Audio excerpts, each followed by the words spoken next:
Hello, this is Bibliophage, a Pleasant Phantom production, and I hope you're hungry. I'm your host, Gwen Lathlen. This is Tori Phantom. We're tasting a book that might be your replacement for Harry Potter. Let's get to nibbling.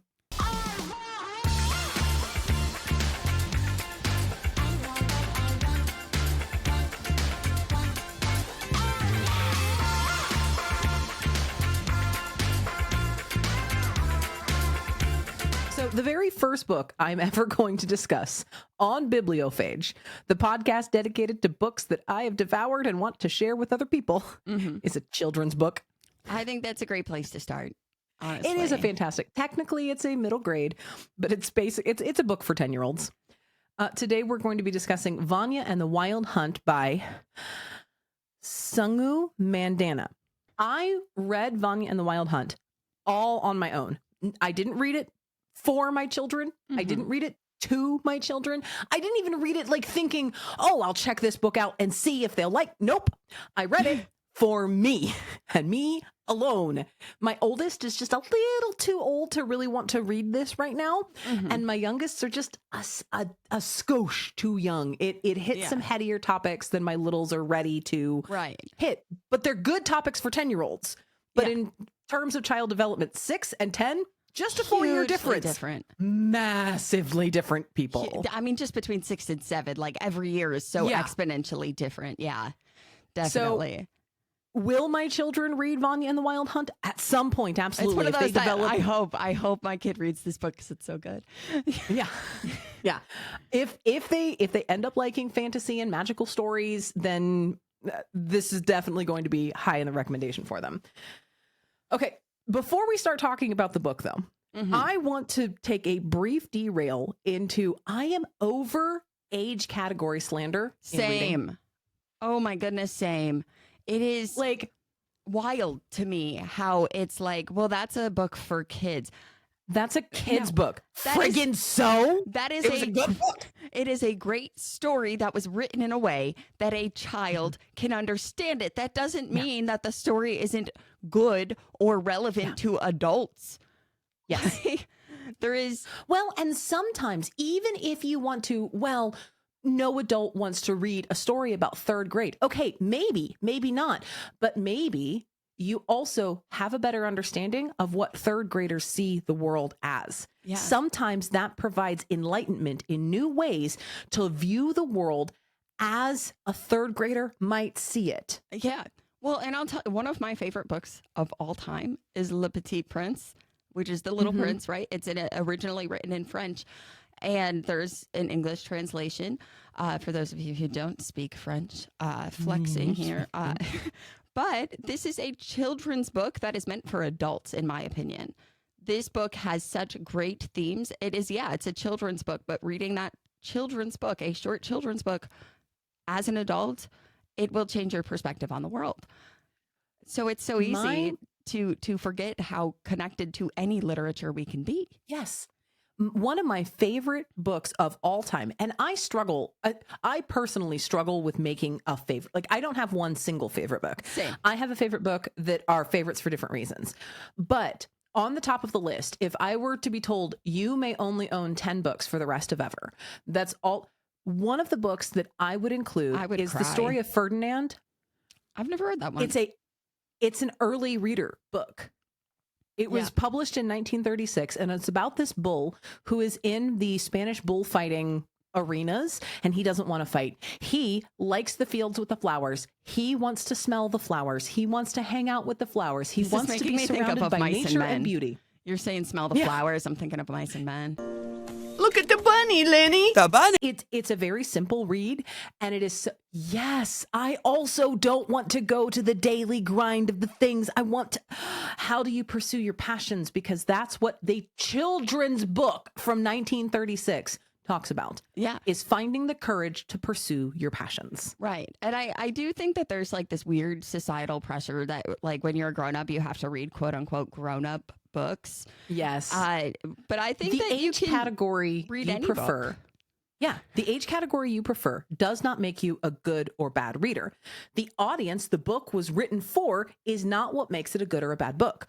Reading makes you a good reader. As for what makes a good book, That is completely subjective. I'm going to 100%. repeat it for the kids in the back. What makes a good book is completely subjective, totally up to you. I fully confess, and I will not tell you which one. I have read a Pulitzer Prize winning book and went, ugh, that was bad. Oh. Pass. Because it was subjective to me. Yeah, I for did you. not enjoy it. Yeah. Yeah. But I fully understand how other people enjoyed it. I understand how they got a dang Pulitzer. Yeah. I get it, but I didn't like it. And I'll tell you too, I do enjoy when I'm actually reading fiction. At least half of the fiction I choose to engage with is in the young adult category. And I'm particular about that because there are certain young adult books I read as a young adult, as a teenager, that I wouldn't read again because it was really the experience of someone that age, and that's not really relatable, or the story I'm like, not for me anymore. But there are some of those books. Deep into Babysitter's Club. It doesn't hold up for me anymore, but it was good at the time. I outgrew those books. But then there are other books that, no, I didn't outgrow. I reread the Perks of Being a Wallflower every few years because every time I read it at a different phase of my life, I take something new out of it. That is a young adult book. And I think books like that really kind of prove that young adult book, the word adult is in there. The subject matter of that book and other books, like even Turtles All the Way Down from John Green, like that is meant for an older audience that is young adult, right? Like we're talking older teenagers. Young adults are talking 18, 19, 20, 21, 22 years old. Yeah. All right. So currently, two of my favorite young adult books are Tracy Dion's Legendborn. That's young adult. Yeah. But it covers such heady concepts. What is a Black identity in a white Southern state? What is the connection of ancestors that cannot place themselves because they were removed from their homes against their will?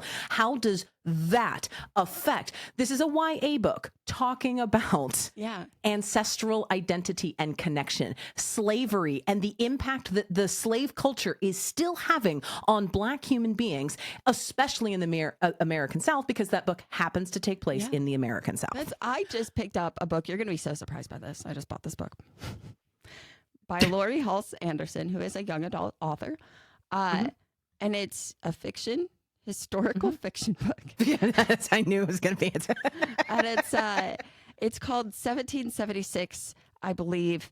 If that's not what it's called, we'll add an edit here with the book cover. But it's a thick one, right? And I got that book because I want to read it because I love Laurie Halse Anderson as an author. And I'm like, I don't know, because this is a young adult book, if my not young adult, my child who loves history, I don't know if this is going to be too much for her. And so I'm like, I'll enjoy this anyway. And I don't know if the child will be able to handle the subject matter because young adult it's is a not young for adult children. Book. Yes. Yeah. Hunger Games by Suzanne Collins is considered a young adult title because it's for adults. It's just for ones that are younger than me. Yeah. And I think that's a perspective too to consider, is that young adult doesn't mean like, oh, they're young, so they're children. What it means is as you age up into adulthood, right? Like you get to near 30 years old and you look at who you were at 22 and you're like, I was a baby adult. I was a different person. I was. Yes, all right. Like you gain so much experience and understanding and knowledge because life is learning, right? So we learn so much more. And so the difference between a quote unquote adult book and a young adult book is just the way that subject matter can be written about to be understood by a younger audience. Now, we are going to take it one step back. Young adult is super accessible to adults if we get past the word young in the age category. Young isn't offensive. It shouldn't be. Right. Middle grade walks a bit of a finer line for most adults reading because, first of all, it is written in an approachable style and language for 8, 9, 10-year-olds. It is often tackling topics that are important to 8, 9, 10-year-olds. We are going to be talking about a middle grade book. And if you are even considering marching yourself into the comments and saying how this was a waste of a podcast because it's a grown-up talking about a children's book that she read for herself, for fun, not for her kids, but but for fun. If you're going to march in there and say one dang nabbit word about that, and you know what house you were sorted into at Hogwarts, shut up. You do not get to speak to me if you know what house you've been sorted into at Hogwarts of Harry Potter fame. Okay? So, speaking of Harry Potter, I did describe this as the answer to Harry Potter. Yay. That's what all the marketing of the book centered on. But here's the thing. It is not friggin' wrong.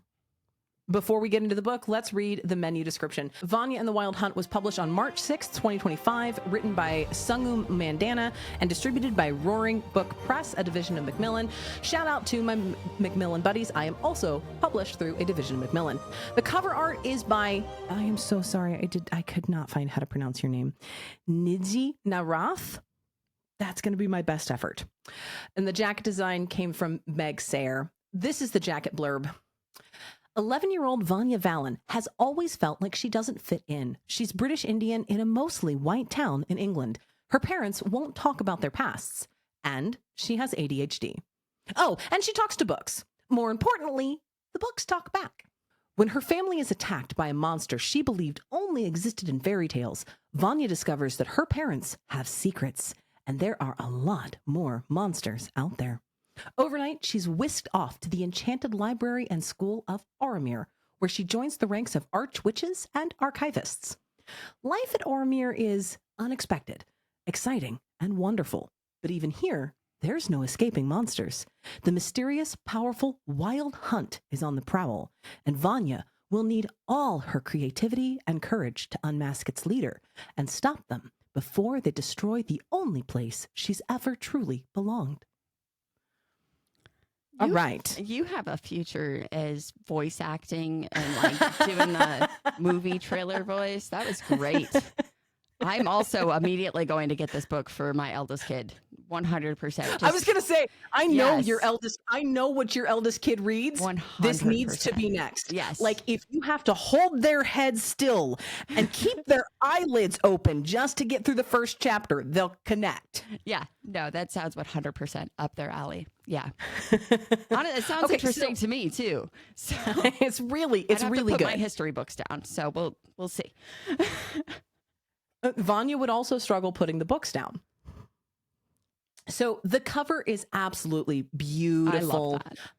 I did get the hardback because I prefer hardbacks. And I have just the pettiest complaint specifically to Roaring Book Press. This is beautiful. This is boring. It does have a beautiful foiled spine. Ooh, I love the spine. I know. The spine is gorgeous. Yeah. But the book is blank. Now, here's the thing. Normally, I do not care. If the jacket is pretty, I just leave the jacket on it. But this, my friends, is a middle grade book. I want the jacket. There are lots of people who keep the jacket. However, all of my children's books that come home that aren't library and have the archival tape and the plastic wrap, all of these go. Same. Immediately. Same. We do not keep book jackets on children's books. Which means for middle grade and kids books, please at least like stamp the title on here. I know it's on the spine. I get it. But children do not store books in a normal place. Okay. Put the Neither do I, make to be some fair. pretties here. I would almost rather have a printed hardcover than a book jacket for middle grade or below. Question for you. Totally random, but not quite. It's adjacent.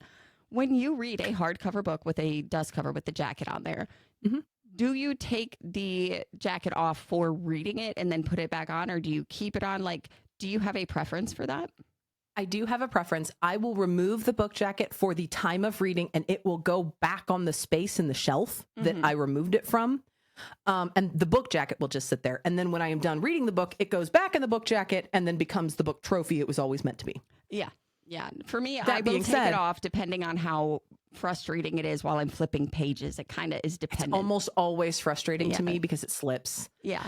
I don't read with book jackets. I love book jackets. I do adore too. them, especially I used to be a hardback reader. I'm used to be a paperback reader, but I don't like cracked spines. But there's almost no way to successfully like really immerse yourself without cracking the spine. Yeah. So now I fully understand. And now when I buy book trophies, that's why I did buy this. And if I were to buy it for my kids, I'd probably get them paperback. Yeah. But I bought the hardcover to discover that I was not a fan of the plainness of the hardcover itself. But I prefer hardcovers because then if I crack the spine, first of all, hardcovers are almost impossible to crack because of how they're designed. But then I can just hide all the damage of where I accidentally dripped my salami or something on the book that was sitting next to me. It's fine. I got a book cover. That's what I taught my kid, my eldest kid, who is now in that age of borrowing books from friends. They do their book trades. I taught my child the art of you treat your own book however you want. We're dog-earing pages out here. I am a side margin you writer. Will treat a borrowed book like it is a rare artifact. Exactly. You are an archivist. Exactly. I am underlining, highlighting, writing notes in my own books. I'm dog-earing pages. If someone else lets me borrow their book, I treat it like a human child. This thing will be treasured. You are required to wear those little white gloves when you handle another. I don't care if they handed it to you in 6 pieces because the binding broke. Those are 6 precious pieces. Yes. You let me borrow a book that you love, and I will cherish this. I will protect this forever until I have to give it back to you with my life. So, I discovered Sangu Mandanna after reading The Very Secret Society of Irregular Witches, which might get its very own Bibliophage episode because I really loved it. It's cozy, it's a romance, it's adorable.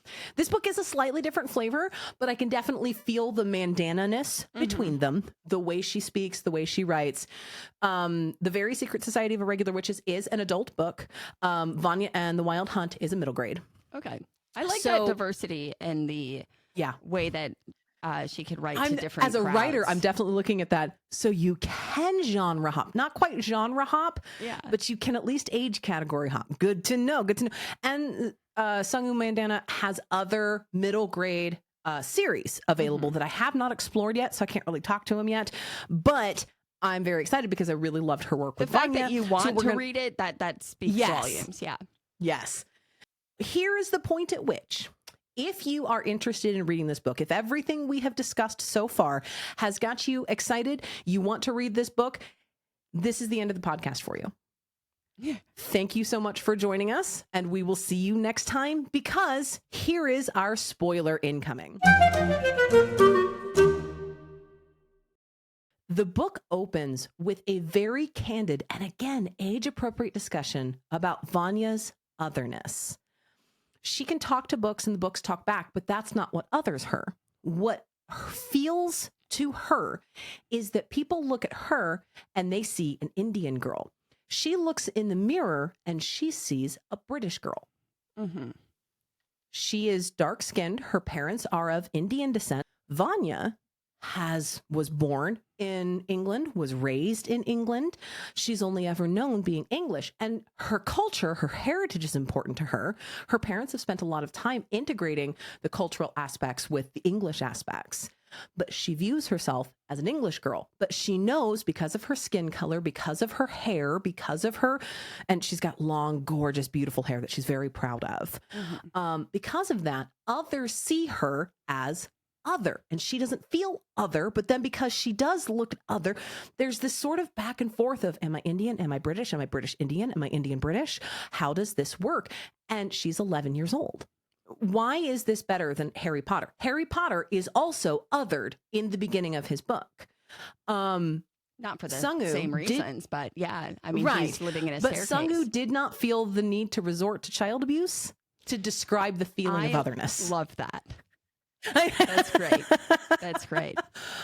Both Harry Potter and Vanya get a magical surprise right around their 11th birthday.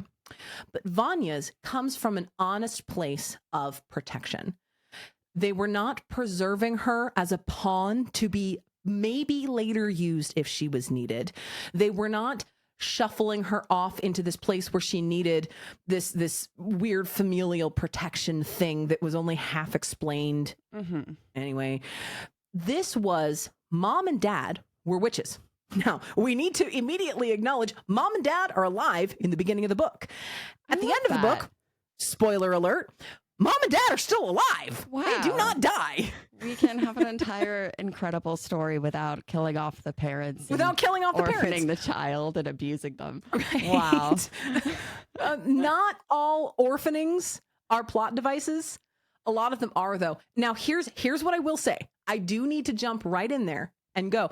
As a writer, I fully understand the need and the desire to pull the parents out of the story. Right. Especially for middle grade, middle school, high school, and some early parts of young adult, especially if we're looking at 19, 20-year-olds. If you've got living, connected parents, like, oh no, I had a great childhood. My parents were super excited to. If they stay, you would have to do a lot of writing around. Okay, well, I have to call my mom and tell her that I'm fleeing to Bolivia because I accidentally killed this guy. Have definitely written stories where I decided they had a crap relationship with their parents, so I wouldn't have to write about the relationship with their parents. Right. I've orphaned some characters just because it is easier and far more believable for this kid to get into this situation because they did not have loving and attentive parents going, no, unsafe, step back. Let's be situationally aware here, kiddo. Yeah, that's actually hilarious because as someone who would just relate to the other books, I didn't even realize that like you would have to consider like, okay, but where are their parents in this moment? But for a realistic story, you do have to. Why wouldn't their mom? Yeah, but I never like, especially at that age, never would have considered that. Yeah, but I'm in the minority there. So, but yeah, Vanya finds out that not just that her parents are magical, that she is also magical, and her parents kept that from her for very valid reasons that they explain in the book. I'm gonna air quote valid because it's a little bit of a mistake, and Vanya definitely feels just a slight bit of betrayal. Like part of her wants to understand why they kept those secrets from her. I love the way that you said this because it is showing how this middle grade book is relevant to a parent. Because would a 10-year-old reading this go, I'm considering the parents' perspective and their choices, and maybe they made a mistake. Mm-hmm. As a parent, this spoke to you. I love that. Okay, continue. And after all that, she does get to go to a magical school. It's called Auramere, and honestly, no shade, no disrespect. The description of Auramere in the book sounds very much like an Indian version of Hogwarts. It's kind of castle-y. It's very big. There's the building has sort of its own personality and magic that's sort of running through it.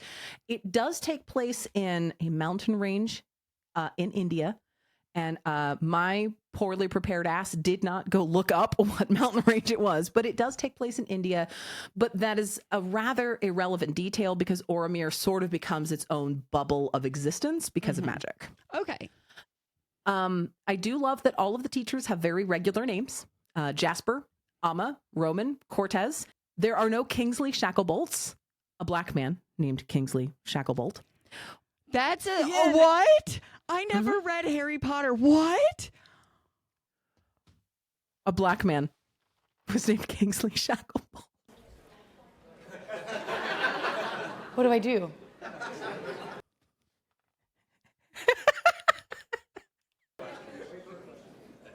I what? Wait, sorry. What do I do?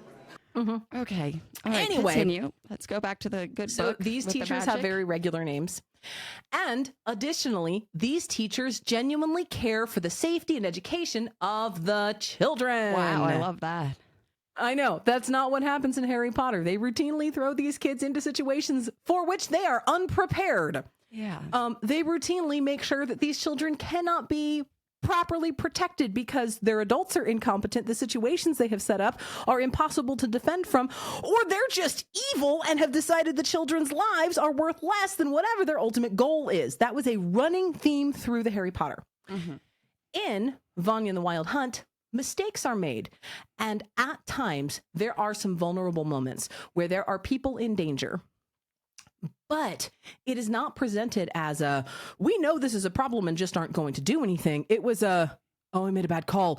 Oh no, these are the consequences of my choices and I hate these. How do I fix this? Yeah. The adults are fallible and some of their mistakes do shape the plot, but not because they were neglectful, wasteful, or selfish. There's just a humanness to the characters. It does advance the plot. Yeah. But it's because of their humanity. Not because they because of hate their children. negligence. Yeah. Right. There is a brilliant tapestry of representation. There are people from all over the world. The school uses magic to translate everything. So every book you read, you're reading it in your most comfortable language. So she is speaking British English, the Queen's English, or I guess it's the King's English now. And she's talking to a girl who is from France. And the girl from France goes, "How do you speak French?" And Vanya goes, "I don't." And they figure out one of the teachers informs them, "Oh yeah, where the magic is interpreting for you." That's awesome. That's neat. That's fun. There is just, it's my favorite treatment of this. And I'm going to approach this cautiously because I don't want to step on toes. So listen all the way through before you jump. There is the most glaze over discussion of a homosexual relationship in that the couple that Vanya moves in with when she goes to this school, because she's not stuck in a dorm with children they live with their families. They live with adults. There is adult supervision at all times. Vanya's parents, for plot reasons, decide not to join them at Auramere. And she moves in with a very close family friend of theirs named Jasper and his husband, Roman. And that is about as much attention as given to the homosexual relationship, is that Jasper is married to a dude named Roman and they are both her current guardians. And so it's the reason you like that is because it doesn't tokenize the relationship. It doesn't tokenize them. Yes, it's just a fact. It's just the way people are. And it sounds like that's all of the diversity is like, right. We're characterizing, not tokenizing. Correct. I love that. We're just presenting it on page. Yeah. And I love it. That's okay, great. now here's my favorite part. So far, I have named like 100 things that I love about this book. These are a few of my favorite things. My very favorite part is Vanya has ADHD. First of all, that is on the book jacket. Yeah. And then it is outright stated. And my favorite part of her having ADHD is that she is aware of her diagnosis. She goes to therapy. In the book, she goes to a therapist. And when she gets to Auramere, she connects with a new therapist who sort of does an intake session on page and asks her, "Do you know what ADHD is?" And Vanya's like, "Yeah, it's attention deficit hyperactivity disorder, but I think that's a silly name." And the counselor goes, "Why?" "Well, because I've never been hyperactive." ADHD can present in a lot of ways, and you might not have the hyperactive bit, but we had to call it something. And then continues to go on. Routinely, she gets support and therapy for her ADHD. Sangu spends time carefully describing accommodations. She is allowed an expanded schedule because if she has too little on her plate, her brain will misfire and not get any of it done. So her accommodation is being allowed more extracurriculars than would normally be allowed because she needs the extra stimulation and input. I love it too because I'm sure you've experienced this too, where you like read a book and you're like, this character is so ADHD coded, or like whatever that relatable thing is. And it's like coded. And so you can pick those pieces, but that it's just like defined Just as, straight out there. Because I know there's so many kids who feel that same way. And now this is a tangible thing. Like I don't have to try to relate to this. They can take that to their parents and go, "I understand this. These are words that I know." And additionally, because of course I haven't read this book, but it sounds like this is characterized well in the way that this diagnosis impacts Vanya, right? The kids who read this who don't have ADHD will gain an understanding of the friends who do. And that's incredible because it isn't just coded. It is so plainly stated. It is straight up and explained and addressed. Yeah, that's like multiple levels of incredible. Oh, I love that. What I also really like about her presentation of ADHD in an 11-year-old girl is that it is not, "It's a superpower," or "It's ruining my life." It is a strong middle ground of, this part of my ADHD is annoying, but this part of my ADHD actually makes me really good at this thing. Yeah. Yeah. which is the truth of living with ADHD. I lose crap all the time, and I cannot stand that my brain will not log where things are for longer than 32 seconds. Friggin' goldfish up there. Yeah. But on the other hand, I can hyperfocus and write 10,000 words of a novel in 4 hours. Right. So, like, there's good parts and bad parts of the way my brain is. And Vanya describes that so beautifully. Sangu describes that so beautifully through Vanya's voice. It gives me happy fuzzies. You're like really convincing me. We're gonna have to do a check-in in a few weeks to see if I've read it. I say in a few weeks because I'm in the middle of a very long book right now. So Harry Potter has unicorns. Yeah. We all love unicorns. Vanya has winged deer. That sounds so much more fun. Winged deer. And in the middle of this middle grade book is an entire chapter of middle grade appropriate discussion of consent. What? Tiny spoiler here.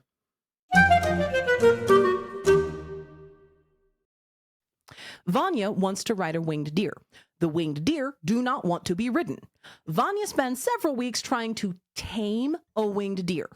Vanya finally has a breakdown in front of one of them, gets mad at herself, gets mad at the deer, gets mad at the school, gets mad at her parents, full crash out in the middle of this winged deer field. Mm-hmm. And finally just looks at one and goes, "Can I just please ride you?" Now Vanya gets to ride a winged deer. Consent. Presented in an appropriate model for a third grader. That's incredible. Oh, we love to see it. That is a discussion of consent, my friends. We love to see it. There are monsters in this book, and those are handled carefully and cross-culturally. There are people from all over the world at this school, and accommodations are made left and right. Explanations are provided of, this kid can't go to this class right now because they have an important thing that they need to handle. Like, the adults care for the kids. The kids are provided support and guidance. Mistakes are made and ownership is claimed. Like, oh no, I really messed that up. That was my fault. I should have handled that better. Including the headmistress gets herself into some trouble. Okay. Vanya's mom gets herself into some massive trouble that I can't explain without deep spoilers.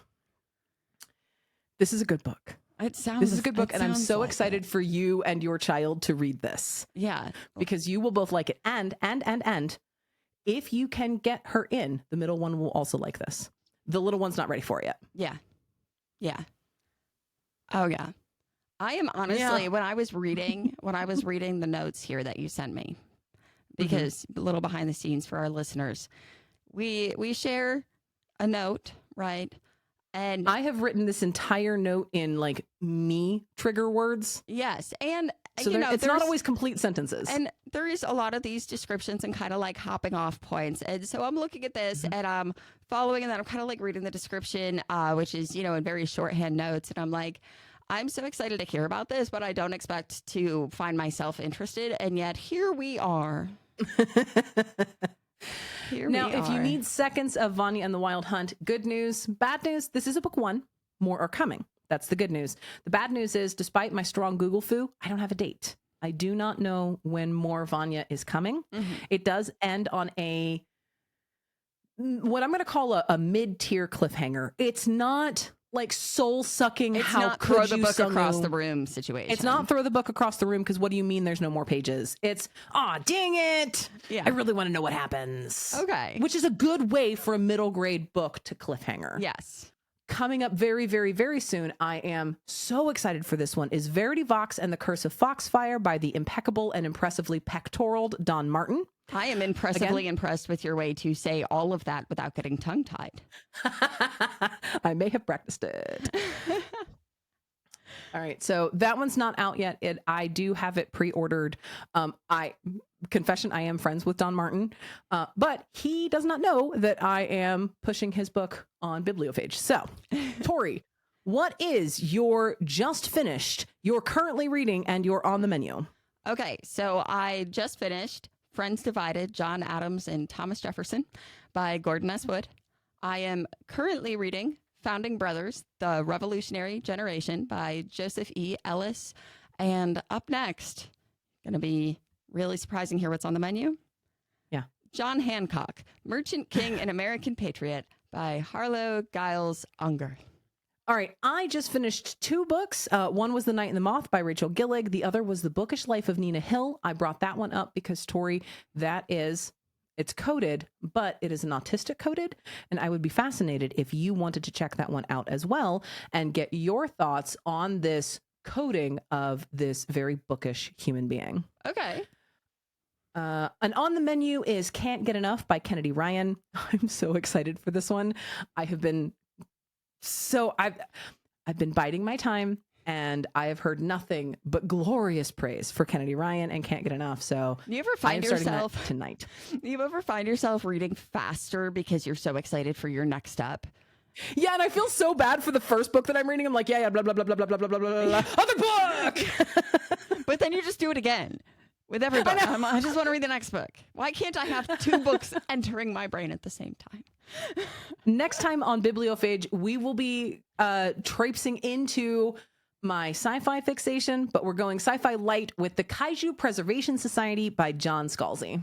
And soon I will force Gwenna to read one of my history biographies so that we can discuss it on Founded, my and Gwenna's other podcast, where we do have multiple podcasts. It's almost like we have a podcast network. Network. Yeah. And over on Founded. It's like it's a pleasant phantom production. Yeah. And you can find the stories you probably missed in history class over on Founded, where I talk more about the history books I'm always mentioning that I'm reading here. And of course, we still have Childproof, the podcast dedicated to parenting and everything we are beyond being someone's parent. Yes, so please. You can find that on YouTube, Spotify, and all the places you find your favorite podcasts. Please like, subscribe, and turn on notifications to Bibliophage.